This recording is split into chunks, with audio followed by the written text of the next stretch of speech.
గజం కేవలం 13,500 రూపాయలకి హైదరాబాద్ కి చేరువలో మీ సొంతింటి కలను నిజం చేసుకోండి శ్రీవాసవి ప్రాజెక్ట్స్ తో. వివరాలకు ఈ నెంబర్లకు కాల్ చేయండి.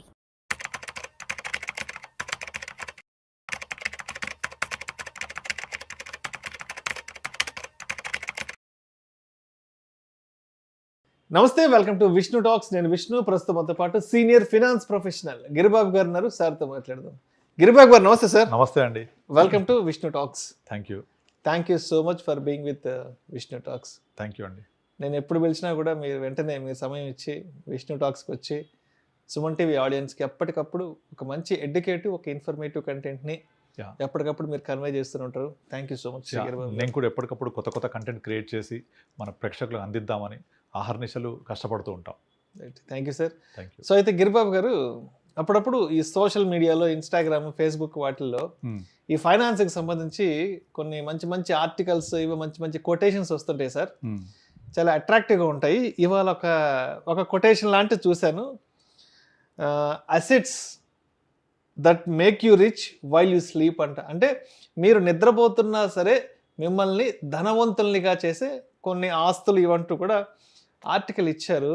ఏంటి అంటే, మనం నిద్రపోతున్నా కూడా మన ఆస్తులు మనల్ని ఎలా ధనవంతులుగా చేస్తాయి, మరి అలా ధనవంతులుగా అవ్వాలి అంటే ఆ నిద్రపోవడానికి ముందు మనం ఏం చేసి ఉండాలి అసలు? సింపుల్ అండి. ఇప్పుడు నార్మల్గా మనకు ఇన్కమ్ అనేది రెండు రకాలుగా వస్తుంది. ఒకటి యాక్టివ్ ఇన్కమ్, రెండు ప్యాసివ్ ఇన్కమ్. యాక్టివ్ ఇన్కమ్ అంటే మార్నింగ్ 9 o'clock to 5 o'clock మీరు చేసే ఉద్యోగం అవ్వచ్చు, లేదా వ్యాపారం అవ్వచ్చు, లేదా ఇంకొక వ్యాపకం అవ్వచ్చు. ఏదైనా మీరు యాక్టివ్గా పనిచేస్తూ ఉంటే వచ్చే ఇన్కమ్ యాక్టివ్ ఇన్కమ్. మీరు నిద్రపోతున్నా డబ్బులు వచ్చేదాన్ని ప్యాసివ్ ఇన్కమ్ అంటారు. సో ప్యాసివ్ ఇన్కమ్ ద్వారా మనం నిద్రపోతున్నా సరే మనకి డబ్బులు అనేవి జనరేట్ అవుతూ ఉంటాయి, మనకి వెల్త్ క్రియేట్ అవుతూ ఉంటుంది. సో ఆ ప్యాసివ్ ఇన్కమ్ ఏంటంటే మనం ఐడెంటిఫై చేసుకోవాలి first. Exactly, that is called. Actually మీరు చెప్పిన డెఫినేషన్కి అర్థం అది. ఈ మారిన ఆర్థిక సామాజిక నేపథ్యంలో ఎవరి ఇన్కమ్ వాళ్ళే చూసుకోవాలి. మరి ఎంతకాలం పనిచేస్తాను నేను? ఒక టైం తర్వాత నేను నా పిల్లల మీద డిపెండ్ అవ్వలేను కదా.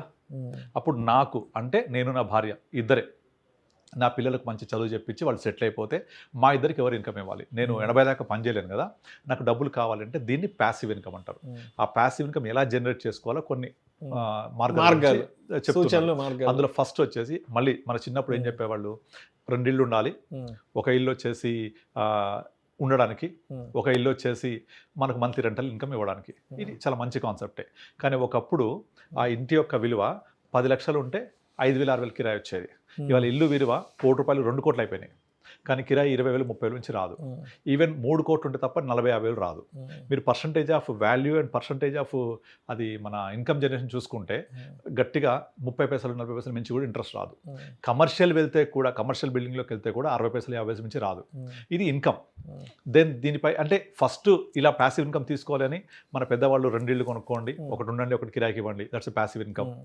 దాన్ని ఒక అడుగు ముందుకేసి commercial buildings, commercial income, shops, తర్వాత వర్చువల్ రియాలిటీ అంటే పెద్ద మాల్ ఉంటుంది, అందులో ఒక 100, 150, 200 ఎస్ఎఫ్టీ తీసుకుంటారు, రీట్స్ లాగా. తర్వాత మీరు దాంట్లో ఇన్వెస్ట్ చేసేది ఒక 15-20 లక్షలు ఇన్వెస్ట్ చేస్తే మీకు ప్రతి నెల రెంట్ ఒక 10,000-15,000 వస్తుంటుంది జీవితాంతం. ఇవన్నీ ప్యాసివ్ ఇన్కమ్కి సంబంధించి రియల్ ఎస్టేట్ నేపథ్యంలో ఇవన్నీ కూడా. మనం సొంత ఇల్లు కొనుక్కోవచ్చు, రీట్స్ ఇన్వెస్ట్ చేయొచ్చు, వర్చువల్ రియాలిటీ కొనుక్కోవచ్చు, డబ్బులు ఎక్కువ ఉంటే కమర్షియల్ ప్రాపర్టీ కొనవచ్చు. కానీ వీటన్నిటికీ ఒక డ్రాబ్యాక్ ఏంటి అంటే లిక్విడిటీ ఉండదు. మళ్ళీ ఈ అసెట్ని రియలైజ్ చేయాలంటే కష్టమవుతుంది. ఇన్కము స్టడీగా గ్రో అవుతుంది తప్ప ఎక్స్పోనెన్షియల్ గ్రోత్ ఉండదు. అంటే నాకు ఎక్కువ ఇన్కమ్ కావాలంటే పెరగదు. ఇన్ఫ్లేషన్ బీట్ చేయదు. ముఖ్యంగా ఇప్పుడు రెంటల్ ఇన్కమ్ ఉంది, అది ఒక అసెట్కి రెంట్ వచ్చింది అంటే మళ్ళీ ఆ రెంట్ పెరగాలంటే చాలా కష్టం. టెనెంట్ మారితే తప్ప పెరగదు. టెనెంట్ మారితే మళ్ళీ కొత్త టెనెంట్ దొరకడం కష్టం. కనుక టెనెంట్ ఉన్నంత కాలం అతను ఇచ్చే రెంట్ మీద ఆధారపడి ఉండాలి. నా ఖర్చులు పెరిగాయంటే ఎక్కువ రెంట్ ఇవ్వడు, ప్లస్ ప్రాపర్టీ ట్యాక్స్ నేను కట్టుకోవాలి, కొన్ని ఓనర్ కట్టే ఉంటాయి, ప్రతి 3-4 ఏళ్ళకు మెయింటెనెన్స్ చేయాలి, బిల్డింగ్ మెయింటెనెన్స్, కలర్స్ వేయించడము, అవన్నీ ఖర్చులు ఉంటూనే ఉంటాయి. వీటిని అన్నిటికంటే ముందు టెనెంట్ లేకపోతే జీతం అందులోంచి రెంట్ రాదు. సో ఈ ప్యాసివ్ ఇన్కమ్కి ఒక classic and good example real estate. కానీ దాని యొక్క ఈ డ్రాబ్యాక్స్, చెప్పిన డ్రాబ్యాక్స్ వల్ల దాని యొక్క ఇంపార్టెన్స్ తగ్గిపోయింది. ఇప్పుడు ఏమైపోయిందంటే అందరూ కూడా ఫైనాన్షియల్ ప్యాసివ్ ఇన్కమ్లోకి మళ్ళుతున్నారు. ఫైనాన్షియల్ ప్యాసివ్ ఇన్కమ్లో ఫస్ట్ మనకు గుర్తొచ్చేది డివిడెండ్ ఇన్కమ్. డివిడెండ్స్, షేర్ల మీద డివిడెండ్. ఎగ్జాక్ట్లీ. మంచి పిఎస్యు స్టాక్స్, మంచి డివిడెండ్ పేయర్స్ కొంతమంది ఉంటారు. అలాంటి స్టాక్స్ కొని పెట్టుకుంటే మీకు సంవత్సరానికి 8-9% చొప్పున డివిడెండ్ వస్తుంది, వాల్యుయేషన్ పెరుగుతుంది. మళ్ళీ ఇక్కడ ఒక డ్రాబ్యాక్ ఏంటి, dividend is taxable. Me marginal tax లాగా కట్టాలి. అంటే మీకు వచ్చే టోటల్ ఇన్కమ్కి డివిడెండ్స్ యాడ్ అయ్యి మీరు ట్యాక్స్ కడతారు. ఆ టోటల్ ఇన్కమ్ ఎంత ఉంది మీరు ఆ ప్రకారంగా ఇది యాడ్ చేసి కట్టుకోవాలి. అండ్ డివిడెండ్స్ అనేది ఎవ్రీ ఇయర్ కంపెనీస్ పే చేస్తాయి. క్వార్టర్లీ చేస్తాయి, కొన్ని హాఫ్ ఇయర్లీ చేస్తాయి, కొన్ని ఇయర్లీ చేస్తాయి. ప్లస్ అప్రిషియేట్ కూడా అవుతుంటుంది. ఇది స్టాక్ మార్కెట్లో ఉండే ఒక పెద్ద అడ్వాంటేజ్ డివిడెంట్ ఇన్కమ్. సపోజ్ ఆ స్టాక్ పెరగట్లేదు లేదా బాగా పెరిగిపోయింది, ఇట్లా బటన్ నొక్కి అమ్మేయచ్చు. లిక్విడిటీ ప్లస్ డివిడెంట్ ఆప్షన్ 8-10%, అంటే which is bigger than the real estate. Again real estate 5-6% నుంచి వర్కౌట్ కాదు ఎక్కడ కూడా, బట్ ఇక్కడ 8-10% వర్కౌట్ అయిపోతుంది డివిడెంట్ స్టాక్స్లో, ప్లస్ లిక్విడిటీ. నెక్స్ట్ ఇంకోటి ముందుకేసి మనము ఫైనాన్షియల్ దాంట్లోనే మ్యూచువల్ ఫండ్స్ అని ఇంకోటి ఉంటుంది. ఆ మ్యూచువల్ ఫండ్స్లో ద బిగ్గెస్ట్ ప్రపంచం అంతా ఇప్పుడు మాట్లాడుకుంటుంది ఎస్డబ్ల్యూపీ గురించి, సిస్టమాటిక్ విత్డ్రావల్ ప్లాన్. ఇది బాప్ for all kind of passive incomes. మీరు ఉద్యోగం స్టార్ట్ అయిన దగ్గర నుంచి మీరు అడిగారు కదా ప్యాసివ్ ఇన్కమ్ నిద్రపోతున్న ఎలా సంపాదించుకోవాలని. ఉద్యోగం స్టార్ట్ అయిన దగ్గర నుంచి లేదా బిజినెస్ అయితే బిజినెస్ స్టార్టింగ్ దగ్గర నుంచి కొంచెం 5,000-10,000 కూడా మంచి ఇన్కమే. వయసు నుంచి స్టార్ట్ చేసుకోవాలి. Early investment exactly. 50 వచ్చేప్పటికి అది మొత్తం కలిపి మన కాంపోనెంట్ ప్రకారం ఒక 4-5 కోట్లు అవుతుంది. దాంట్లో నుంచి ప్రతి నెల 3 లక్షలు సిస్టమాటిక్ విత్డ్రావల్ ప్లాన్ ద్వారా రిక్వెస్ట్ చేసుకొని దీంట్లో తక్కువ ట్యాక్సెస్ ఉంటుంది, 12.5%. ఆఫ్టర్ 1.25 lakh దట్టు మనం విత్డ్రా చేసుకున్న నుంచి ప్రిన్సిపల్ పోయిన తర్వాత ఓన్లీ ప్రాఫిట్ మీద ట్యాక్స్ ఇస్తారు. చాలా తక్కువ. పర్సనల్ ఇన్కమ్కి యాడ్ చేయక్కర్లేదు. పర్సనల్ ఇన్కమ్ ఉంటే 12 lakhs వరకు ఏదైతే ఉందో అది పోను ఎక్స్ట్రా. ఇది అంటే tax efficient, more money. Suppose నా ఖర్చులు పెరిగాయి, నా వయసు పెరిగింది, ఇంక్రీజ్ యువర్ ఎస్డబ్ల్యూపీ కాంపోనెంట్. అలా మన చేతిలో ఫ్లెక్సిబిలిటీ ఉంటుంది.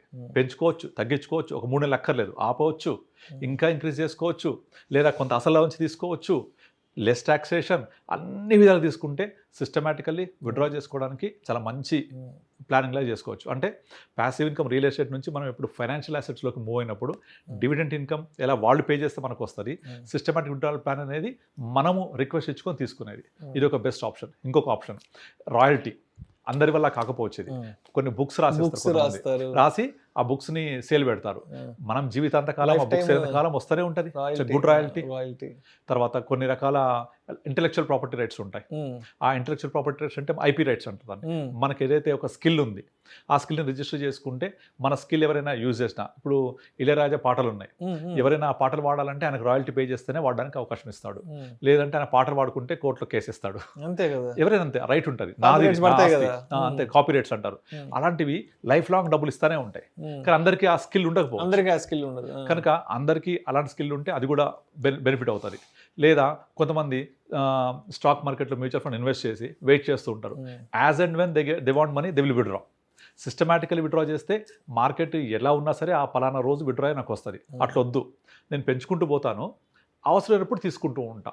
అది నెలకు అవ్వచ్చు, 3 నెలలకు అవ్వచ్చు, 2 నెలలకు అవ్వచ్చు. ఈ ఫెసిలిటీ వెసలుబాటు మీకు రియల్ ఎస్టేట్ ఉండదుగా. వాళ్ళు ఏదైతే రెంట్ ఇస్తారో అంతవరకే వస్తుంది. అయితే ఇంకొకటి ఏంటంటే ఈ మధ్య కాలంలో చాలా వరకు ఈ వర్చువల్ రియాలిటీ మీద బాగా ఫోకస్ వస్తుంది. ఈ వర్చువల్ రియాలిటీ మీరు ఇన్ని ఎస్ఎఫ్టీలు కొనండి రెంట్ వస్తుంది, లేదా రీట్స్. వీటిలో డ్రాబ్యాక్ ఏంటంటే లిక్విడిటీ లేకపోవడం. అందువల్ల నాకు చాలామంది చెప్తూ ఉంటారు కొన్ని రకాల కంపెనీస్ ఉన్నాయి, ఆ కంపెనీస్ ఇస్తే తీసుకోవచ్చా అని. అలాగే స్టూడియో అపార్ట్మెంట్ మీకు దగ్గర 1.5-1 crore ఉంటుంది. మీకు రెంటల్ ఇన్కమ్ ఇచ్చేస్తారు 30,000, 40,000, 50,000 అట్లా. కానీ అందులో ఏంటి, ఆ స్టూడియో అపార్ట్మెంట్లో సేలబిలిటీ లేకపోతే, అంటే లైక్ ఆక్యుపెన్సీ లేకపోతే చాలా ఇబ్బంది అవుతుంది. రెంట్ ఇవ్వలేరు వాళ్ళు. అగ్రిమెంట్ ఓన్లీ 4-5 years ఉంటుంది. మేనేజ్ చేస్తారు, వాళ్ళు ఒక లీజ్కి ఇచ్చేస్తారు. కానీ సడన్గా మనకు ఫుట్ఫాల్ లేకపోతే చాలా కష్టం. ఇలాంటి డ్రాబ్యాక్స్ ఉంటాయి అక్కడ. బట్ ఎస్డబ్ల్యూపీలో ఏంటంటే మనం పెట్టే ఫండ్ బ్యాలెన్స్ కేటగిరీ ఫండ్ ఉంటుంది, లేదా కొంత డెఫర్ చేసిన తర్వాత, అంటే మనం ఇన్వెస్ట్ చేసి ఒక 2-3 years తర్వాత పెరిగిన గ్రోత్లో నుంచి కూడా తీసుకుంటూ పోవచ్చు. ఒక flexi cap, multi cap, small cap పెట్టుకొని పోర్ట్ఫోలియో గ్రో అయిన తర్వాత ఒక 1 crore పెడితే ఒక 3 years టైం ఇచ్చామనుకోండి 1.4-1.5 crore అవుతుంది. ఆ 50 లక్షలు పెరిగిందే దాన్ని వేరే బకెట్లోకి, అంటే conservative hybrid funds, balance advantage funds, లేదా ఈక్విటీ సేవింగ్స్ ఫండ్లోకి మూవ్ చేసుకొని ఆ బకెట్ని క్రియేట్ చేసుకొని అందులోంచి విత్డ్రా చేసుకుంటూ పోవచ్చు. అవి పెరుగుతాయి, ఇవి పెరుగుతాయి, పోర్ట్ఫోలియో పెరుగుతుంటుంది. నేను చెప్పాక ఒకసారి లాస్ట్ టైం ఒక క్లయింట్ హస్బెండ్ చనిపోతే వచ్చిన 1 crore మేము ఇలాగే ప్లాన్ చేసాం. సో ఇట్లా ఈ విధంగా ఇన్ని రకాల మార్గాల ద్వారా మనము పడుకున్న, నిద్రపోతున్న ఇన్కమ్ రావాలి. ప్యాసివ్ ఇన్కమ్ అంటే మనం పనిచేస్తే వచ్చేది యాక్టివ్ ఇన్కమ్, నిద్రపోతే వచ్చేది ప్యాసివ్ ఇన్కమ్. ఇది ఎప్పటికీ వస్తుండాలి. ఇది జనరేషన్స్ టుగెదర్ ఉంటుంది. మనం క్రియేట్ చేసింది మనకు, మన తదనంతరం మన పిల్లలకి, వాళ్ళ పిల్లలకు కూడా. ఎందుకంటే అసెట్ అక్కడ కరిగిపోదు కదా. సో అలా చేస్తూ వెళ్ళొచ్చు. సేమ్ ఇప్పుడు ఇల్లులు కొని కిరాయి ఇచ్చి ఎందుకు అంటున్నారు, ఇదే పరిస్థితి. కానీ ఇంటికి కూడా ఒక లైఫ్ టైం ఉంటుంది, కానీ దీనికి ఉండదు. జీవితాంతం, తరతరాలుగా జనరేషన్స్ టుగెదర్ ఉంటుంది ఇది. బికాజ్ ఈక్విటీ అంత వాల్యూ ఉంటుంది. ఇల్లు కూలిపోవచ్చు, లేదా ఇల్లు ఒక టైం తర్వాత వాల్యూ తగ్గిపోవచ్చు, లేకపోతే అది శిథిలమైపోవచ్చు. ఇది కాదు అట్లా, అంత పొటెన్షియల్. అందుకనే అందరూ కూడా ఫిక్స్డ్ అసెట్స్ ప్యాసివ్ ఇన్కమ్ నుంచి ఫైనాన్షియల్ అసెట్స్ ప్యాసివ్ ఇన్కమ్లోకి మూవ్ అవుతూ ఉన్నారు. సో మొత్తానికి ఈ రోజుల్లో మనకు వచ్చే మెయిన్ స్ట్రీమ్ ఇన్కమ్ ద్వారా మన లైఫ్ స్టైల్ని పెద్ద ఎత్తున ముందుకు తీసుకెళ్ళలేం కాబట్టి, సో మనకంటూ కొన్ని ప్యాసివ్ ఇన్కమ్ని జనరేట్ చేయగలిగే కొన్ని అసెట్స్ని మనం ఐడెంటిఫై చేసి బిల్డ్ చేసుకుని వాటి ద్వారా ప్రతి నెల లేదంటే ప్రతి క్వార్టర్కో లేదంటే ఒక అవసరమైనప్పుడు దాని నుంచి కొంత అమౌంట్ని మనం తీసుకోగలిగే విధంగా ఉండగలిగితే మనం నిద్రపోతున్నా సరే మన ఆస్తులు మన కోసం పనిచేసి మనకి సంపదను సృష్టి చేసి పెడతాయి. మరి మీరు చేస్తున్నారా పని? ఎస్, ఆబ్వియస్గా. మరి చేసేసారు ఆల్రెడీ. ఎందుకంటే ఇప్పుడు ఇక్కడ కూర్చొని మనం ఇంతమందికి ఎడ్యుకేట్ చేసినప్పుడు ఫస్ట్ మనం చేస్తేనే మనకు ఒక ఎక్స్పీరియన్స్ వస్తుంది.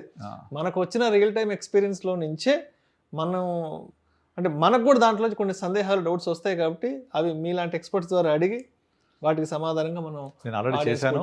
నా క్లయింట్స్ వచ్చినప్పుడు వాళ్ళకి అదే నా పోర్ట్ఫోలియో చూపిస్తూ ఉంటా. నా టోటల్ పోర్ట్ఫోలియో 350 crores ఎలా పెరిగింది, ఆ 350 crores ఎంతమంది మంత్లీ ఇన్కమ్ తీసుకుంటున్నారు, ఎంతమంది డబ్బులు వస్తున్నాయి, real time with pan number, phone number, email ID with real time clients, అది నేను లైవ్ చూపిస్తూ ఉంటాను ప్రతి ఒక్కళ్ళకు, ఒక కాన్ఫిడెన్స్ కోసం, ఒక నమ్మకం కోసం. Right. Thank you sir, thank you so much Giribabu. Thank you అండి.